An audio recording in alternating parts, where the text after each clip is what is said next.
Peace. Islam. Sheekamauga Alamassee-El. Coming at y'all live. Deep down. Alamassee, Arabian country. Still in the so-called city of so-called Milledgeville. Standing and I came past another marker.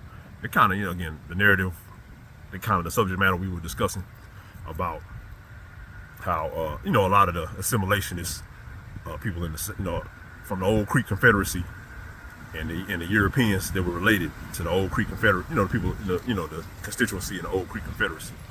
How you had the traditionalists and the assimilationists, and that's kind of how the assimilationists were more assisting, or were willing to assist the United States. Not right or wrong, like I said, we have nothing wrong. There's nothing against the United States, because the United States was actually an agreement, that we all made. So it just didn't go right for the original people, unfortunately. You know what I'm saying? But the assimilationists were, the assimilationists, they were assisting the expansion, and they were assisting the expansion of the United States into the Barbary territories, or the Mississippian territories. And these territories were still controlled by the Barbary governments, the Muslim governments. You know what I'm saying?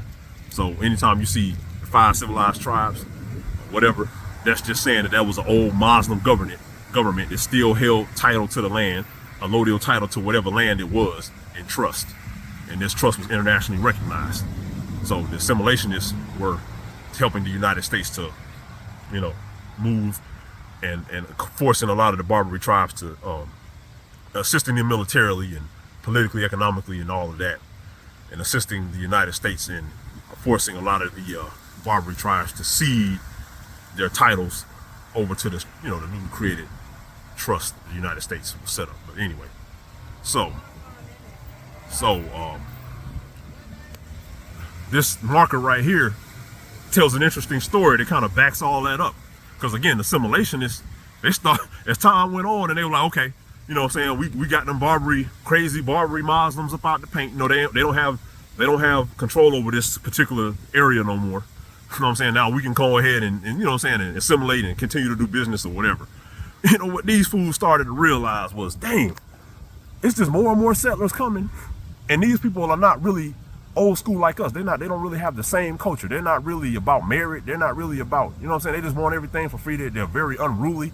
You know what I mean? They're a lot of them are criminals. They ain't really like us. You know what I'm saying? Damn, we messed up. You know what I'm saying? We should have listened to them crazy. We should have listened to them renegades, them red sticks. We should have listened to them fighting Muslims. You know what I mean? The Braves. We should have listened to them, man. You know what I'm saying? But anyway, so let's read this marker. This kind of backs it up. So check it out. This marker's check it out. Check it out. It says the Troop-Clark political feud. This is very interesting. Okay, now I'm gonna read the marker.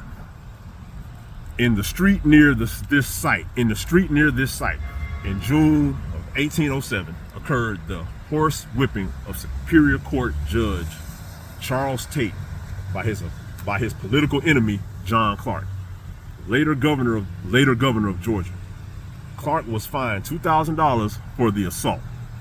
The incident illustrates Georgia politics in the 1800 to 1830 period, when family and personal loyalties formed the unifying theme. Now that's interesting.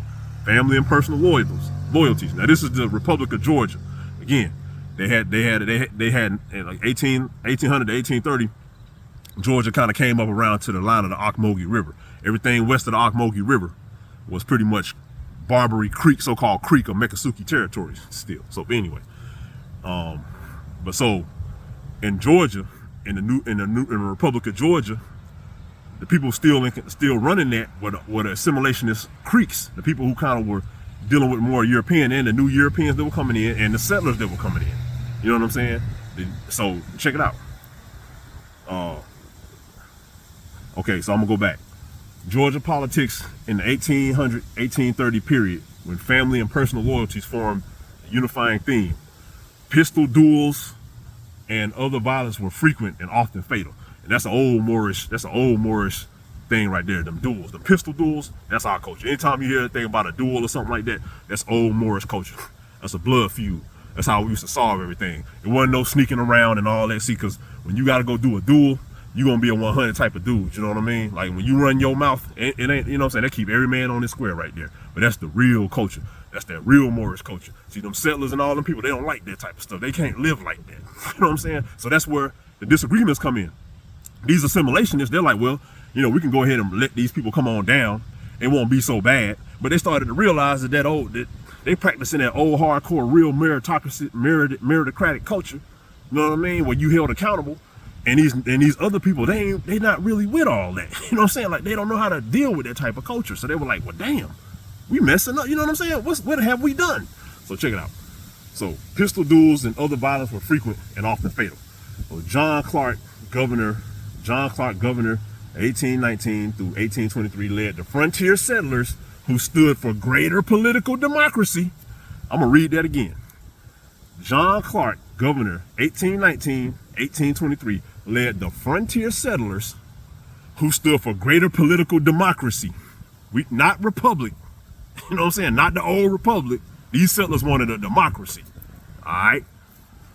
While William H. Crawford and George M. Troup, governor 1823 or 1827, led the opposing conservative and aristocratic faction consolidated earlier by James Jackson, governor 1789, 1801. Now, and it's interesting, George M. Troup, they got a Troup County in Georgia right now, but it tells you right here. So John Clark, this more than likely, more of a settler. He could have been, he could have been one of us or whatever, mixed man or whatever. But he was leading the settlers to a greater democracy. William H. Crawford and George M. Troup, they were the conservative aristocratic. You know, we always talk about that old Southern noble culture. So that means they were assimilationists and they were helping to push the Barbary nation back. But these people probably come from the Barbary nation and they was acting European. You know what I'm saying? But they realized, well, dang, when we assimilate, we losing all our titles and all our rights in our old culture. Oh, we messed up. All right. For years, Troup and Clark. For years, the Troup and Clark parties contended in state politics, differing not so much in principles, but in personalities.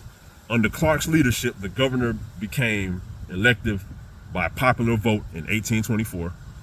Thus, Georgia led other states in removing the chief executive from legislative appointment and control. So that goes to show you right there. When they talking about democracy and that vote, you know what I mean? Like, our old culture wasn't like that, man. It was more noble. You had a divine right based on whatever bloodline or clan you came from. You know what I'm saying? And we had electors. We had that type of government. We had like holy electors or you know, high ranking electors. You know what I mean? We didn't do all this. Like I said, nothing wrong with that. But when you're dealing with a democracy type of thing, it's more like mob rule. So you can stuff ballots. You can just bring in clowns and all this stuff and just stuff ballots and fix elections and all that, as opposed to using a meritocratic system of people who have proved themselves through rites of passage to make appointments in government and everything like that. You know what I mean? That's the old culture. So these assimilationist people, they started to realize, dang, we messed up. And they was already getting overran by the nonsense. You know what I'm saying? Back before the Civil War. You know what I'm saying? So again, remember, George Troup and James Jackson, these was probably brothers. You know what I'm saying? They was probably brothers, old school brothers. And they was like, dang, man, these other people, man, you know what I mean? Like, we can't have all that. They was with the pistol duels and all that. And these new people was like, oh, no, we not doing that. We gonna call up, you know what I'm saying? They gonna cry and whine like they always do. They can't live that real culture, that real cowboy type of culture like we about it. You know what I mean? But anyway, just thought that was interesting. Check out a Confederate monument with the, you know what I'm saying? The, I don't know if they call it an obelisk or whatever, but we always say, of course, Egypt is in America. So, you know, peace to the Confederacy, peace to the real Americans, and tie back in with y'all later. Peace.